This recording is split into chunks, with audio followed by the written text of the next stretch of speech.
Halo shalom saudara, jumpa lagi di YouTube channel Kerinduanku Ministry. Hari ini bersama dengan saya, Pastor Nathanael Graneda. Sebelum kita memulai renungan pada hari ini, mari sama-sama kita bersatu dalam doa. Tuhan, kami berterima kasih buat kebaikan Tuhan, penyertaan-Mu, kebaikan-Mu kami ada sampai hari ini karena Tuhan baik sama kami. Sebelum kami menjalani hari kami, biarkan kami sedikit diberkati oleh firman-Mu yang menjadi kekuatan, rema, pelita dalam setiap langkah kami. Dalam nama Tuhan Yesus. Haleluya. Amin. Baik, hari ini saya akan membawakan dengan judul Mengapa Kita Berdoa. Dalam 1 Petrus 4 ayatnya yang ke-7. Kesudahan segala sesuatu sudah dekat, karena itu kuasailah dirimu dan jadilah tenang supaya kamu dapat berdoa. Dan ayat opening aja sudah menjawab kenapa kita perlu berdoa ya. Karena kesudahan segala sesuatu sudah dekat. Kalau kita lihat ke dunia, makin hari makin berantakan. Berita kriminal makin aneh-aneh. Makin ada virus, ada kejahatan, harga yang makin naik dan gak jelas. Perang di mana-mana. Dan Alkitab pun juga sudah menubuatkan bahwa di akhir zaman keadaan akan semakin baik. Keadaan akan semakin berantakan, semakin hancur. Dunia terus berjalan menuju kehancurannya. That's why mengapa kita perlu berdoa. That's why mengapa kita perlu mendekatkan diri kepada Allah. Kalau itu terlalu besar Pak, sekarang coba lihat kehidupanmu. Kalau lihat di kantor, di pekerjaan, di lingkunganmu, di pergaulanmu, mungkin di rumah, mungkin kau dapati bahwa iya, Kristus semua sudah dekat. Kenapa? Karena makin banyak orang jahat. Mungkin suami saya gak dapat dimengerti, mungkin istri saya gak dapat dimengerti, mungkin di kantor engkau difitnah, mungkin kau dijahatin, atau di lingkungan sekolahmu, di kampus engkau dijauhin, atau you name it. Saya yakin setiap kita merasakan keadaan yang gak fair dalam setiap keberadaan kita, di lingkungan kita. That's why kita perlu berdoa. Tapi kadang dalam doa kita, Tuhan gak jawab kan? Dan kadang kita berdoa, buat apa sih doa? Gak ubah-ubah. Kenapa sih kita perlu berdoa? Kayaknya gini-gini aja deh. Kenapa sih doa? Kan Tuhan udah tahu apa yang kita mau sebelum kita berdoa, sebelum kita ngomong. Hari ini saya akan berikan 3 kebenaran, 3 alasan mengapa kita perlu berdoa. Yang pertama adalah prayer is how we develop a relationship with God. Doa adalah cara kita membangun hubungan dengan Tuhan. Yes, dari semua pribadi di dunia ini, yang paling perlu kau jaga hubungannya, yang paling kau perlu bangun hubungannya adalah hubunganmu dengan Tuhan. Bukan sama orang kaya, bukan sama bosmu, bukan sama pasanganmu, bukan sama istrimu, bukan sama anakmu, bukan. Bukan mereka gak penting. Tapi yang paling penting sama Tuhan. Karena percuma kau sama manusia kuat hubungannya, tapi semua itu berantakan. Jangan sampai Tuhan bawa saudara ke dalam situasi di mana gak ada yang bisa tolong. Bahkan bukan gak bisa tolong, gak ada yang mau tolong. Di situ cuma Tuhan yang bisa tolong. Kalau keadaan kayak begitu, tapi hubunganmu semua Tuhan berantakan, kita bisa apa? Dalam Matius 6, 7-8 dikatakan, lagi pula dalam doamu, janganlah kamu bertele-tele seperti kebiasaan orang yang tidak mengenal Allah. Mereka menyangka bahwa karena banyaknya kata-kata, doanya akan dikabulkan. Jadi, janganlah kamu seperti mereka, karena Bapamu mengetahui apa yang kamu perlukan sebelum kamu minta kepadanya. Yesus bilang kalau doa, masuk itu kamarmu. Yesus bilang kalau doa, jangan tele-tele. Yesus bukan, kalau perumpamaan bukan kayak anak remaja, SMA, SMP, perempuan yang, atau siapapun yang kalau digombalin tuh, dibaik-baikin langsung, baik banget sih. Yesus gak usah dibohongin. Kalau engkau berdoa bertele-tele, bahkan engkau boleh mengucapkan kata-kata yang panjang lebar, tapi hatimu gak percaya sama dia, percuma. Doamu panjang lebar, tapi hatimu gak berpaut sama dia. Hatimu masih memikirkan jalanmu sendiri, percuma. Karena doa yang paling powerful adalah doa yang gak banyak ngomong. Mungkin cuma nangis. Mungkin kau cuma bilang, Tuhan, dari air matamu jatuh. Dia gak ngomong apa-apa lagi. Itu udah yang paling dalam. Atau kalau Tuhan saya sakit banget. Tuhan saya kecewa banget. Tuhan saya gak sanggup. Dan kau cuma nangis. Itu adalah hubungan yang paling dalam sama Tuhan. Jadi jangan terjebak dalam sebuah teori bahwa doa panjang lebar, puitis, kayak penuh dengan sajak, kayak pantun langsung dengan huruf yang bagus. No. Doa adalah hatimu sama Tuhan. Doa gak pernah bicara tentang panjangnya durasi. No. doa, bicara tentang hubungan kita sama Tuhan. Mengapa Yesus ngomong kayak begini? Kalau saya baca ayatnya, Yesus ngomong kepada orang Farisi ahli Taurat. Yesus bilang doa mereka bertele-tele. Orang Farisi kurang hebat apa sih? Mereka doa 3-5 kali sehari. 3 kali loh. Saya yakin itu belum termasuk doa makan. Kalau doa makan udah banyak doanya pasti. Lihat orang hebat ya, doa 3 kali, 5 kali sehari kayak jam doa keren. Tapi kita semua tahu, Farisi gambar adalah orang yang berdoa untuk dilihat oleh manusia. Mencari pengakuan, biar dikira orang, oh hebat ya, iya rajin doa ya. Tapi Yesus menentang mereka. Saya gak bilang doa jangan banyak-banyak, no. Yang saya maksud adalah, engkau doa 2 kali, 3 kali, atau berapapun kau berdoa, hatimu harus sungguh-sungguh sama Tuhan. Hatimu harus sungguh-sungguh percaya sama Dia. Karena di dunia makin jahat ini, gak lagi dapat kita andalkan selain Tuhan. Firman ini buat saya juga, menekankan saya bahwa kita semua bahwa kalau kita berdoa, jangan jadi rutinitas. Janganlah jadikan sebuah ritual. Tuhan makasih ya buat hari ini, amin. Doa apa kayak gitu? Atau mungkin kalau doa cuma Tuhan, saya minta A, B, C, D, E, amin, tutup. Dan kau gak pernah kasih kesempatan udah bicara sama saudara. Karena saat bicara doa, ada sebuah hubungan. Kristenan ada sebuah hubungan. Buat engkau dan Allah Bapa di surga.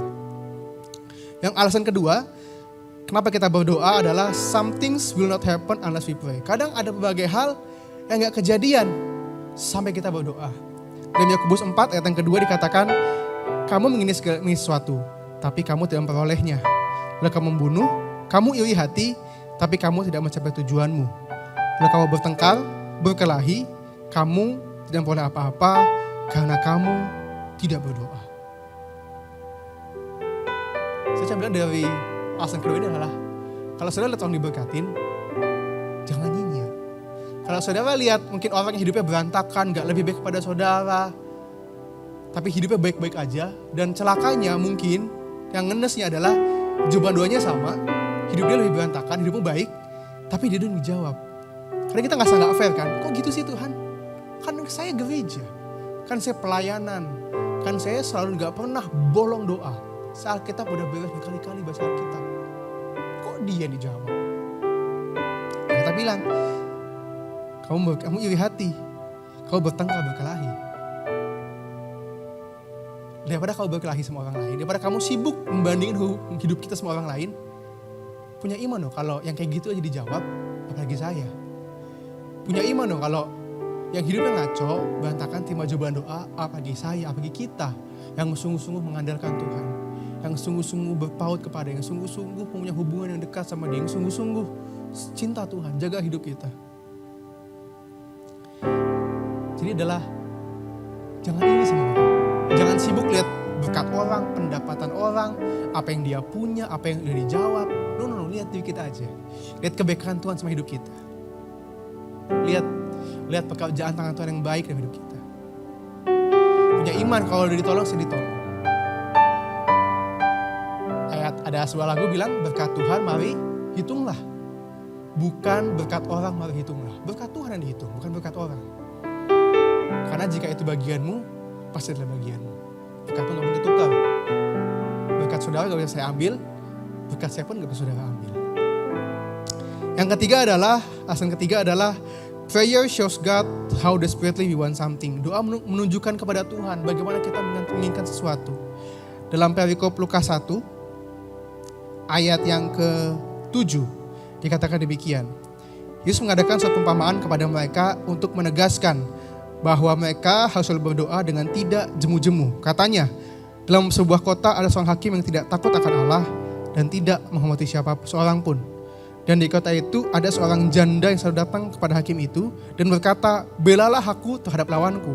Ayat keempat, beberapa waktu lama hakim itu menolak, tetapi kemudian ia dalam hatinya, walaupun aku tidak takut akan Allah dan tidak mengerti seorang pun, namun karena janda ini menyusahkan aku, baiklah aku membenarkan dia, supaya jangan Tuhan terus saja ia datang dan akhirnya menyerang aku. Ayat yang ke-6, kata Tuhan, camkanlah apa yang dikatakan hakim yang alim itu. Ayat 7, tidakkah Allah akan membenarkan orang-orang pilihannya yang siang malam berseru kepadanya? Dan adakah ia mengulur waktu sebelum menolong mereka? Ini misalkan ada seorang hakim yang kita nggak hakim yang ngaco banget, gak takut sama Allah, gak takut sama siapapun. Tapi ada seorang janda gambar orang gak berdaya. Janda adalah gambar orang yang hanya bergantung orang lain, gak bisa survive sendirian. Gambarnya kayak begitu. Lalu di janda itu datang sama hakim bilang, belalah aku. Hakimnya nolak terus, tapi hakimnya bilang, daripada nih orang datang terus, nyusahin gue bela deh haknya deh. Dan saya suka ayat 7 katakan, kata Tuhan camkanlah yang dikatakan dalam itu. Ayat 7, tidakkah Allah akan memenangkan orang pilihannya yang siang malam berseru kepadanya. Jadi kalau doa belum dijawab, kalau lu lihat mujizat dalam hidupmu, jangan nyerah sama doamu. Jangan nyerah. Tetap doa tiap hari sama Tuhan. Tetap bangun hubungan sama Tuhan. Tetap ke gereja, tetap pelayanan, tetap lakukan hal yang baik di mata Tuhan. Tetap lakukan hal yang berkenan di mata Tuhan. Tetap jalan dalam jalannya Tuhan. Jangan kau nyerah, engkau mulai coba ke orang pintar, ke dukun. Atau mungkin karena Tuhan gak jawab, engkau mulai pakai cara aneh-aneh. Engkau mulai curi misalkan. Atau engkau mulai fitnah orang lain. Atau mungkin engkau mulai apapun yang bukan dari Tuhan. Yang bukan berujung dosa. Jangan gak ada imanmu percaya kepada Tuhan dengan kedaginganmu. Dengan mengandalkan manusia. Terlebih jangan menggadaikan imanmu kepada Yesus, pindah agama. Untuk capai tujuan dalam hidupmu, jangan. Kalau hari dulu dijawab, besok doa lagi. Lalu jawab lagi besok, sepanjang minggu doa lagi. Sepanjang minggu ada perubahan, di bulan itu doa lagi. Bulan ini ada perubahan, terus doa sepanjang tahun. Terus panjatin doamu. Tidakkah Allah akan menangkan orang pilihannya yang siang malam berseru kepadanya? Dan adakah ia mengulur waktu sebelum menolong mereka?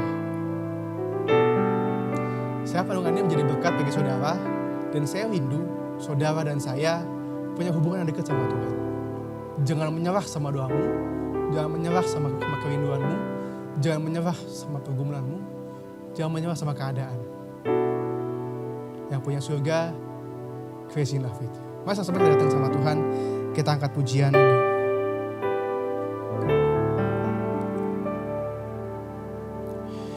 Bila kau rasa gelisah di hatimu, bila kelam kabut tak menentu hidupmu, ingat masih ada seorang penolong bagimu. Yesus tak pernah jauh darimu. Katakan bila cobaan menggodai hatimu. Bila cobaan menggodai hatimu, bila sengsara menimpa keadaanmu, ingat Yesus takkan pernah jauh darimu. Dia selalu pedulikan kamu. Berseru, memanggil namanya, berdoa dia akan segera menghampiri dirimu. Percaya Yesus tak jauh darimu. Dia hanya sejauh doa. Berseru, memanggil namanya, berdoa dia akan segera menghampiri dirimu. Percaya Yesus tak jauh darimu. Dia hanya sejauh doa. Tuhan Yesus, kami berterima kasih Tuhan, kami dapati Tuhan selalu setia dalam hidup kami.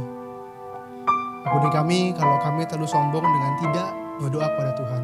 Kami terlalu sibuk dengan dunia, kami terlalu sibuk dengan kekuatan kami terlalu sering gak ngandelin Tuhan. Dan kami terlalu sering gak percaya sama Tuhan. Ampuni kami Tuhan. Tuhan, kami bawa segenap masalah kami, pergumulan kami, segenap keberadaan kami ke dalam tangan-Mu. Kami percaya Tuhan, tidak ada yang sanggup menolong kami selain Yesus. Tidak ada yang sanggup angkat penyakit kami selain Yesus. Tidak ada yang sanggup buka terobosan hidup kami selain Yesus. Tidak ada yang sanggup tolong kami selain Yesus. Kami sadar Engkau nama segala nama, dokter segala dokter, penolong yang setia dalam hidup kami.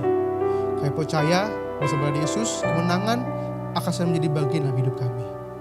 Jaga hati kami tetap percaya penuh pada Tuhan, agar iblis tidak menjauhkan kami dari rancangan-Mu sama Tuhan. Kami serahkan hidup kami sepanjang hari ini Tuhan. Kami percaya kebaikan, anugerah, pertolongan, tuntunan, kebaikan-Mu akan kami lihat sepanjang hari ini. Dalam nama Yesus. Haleluya.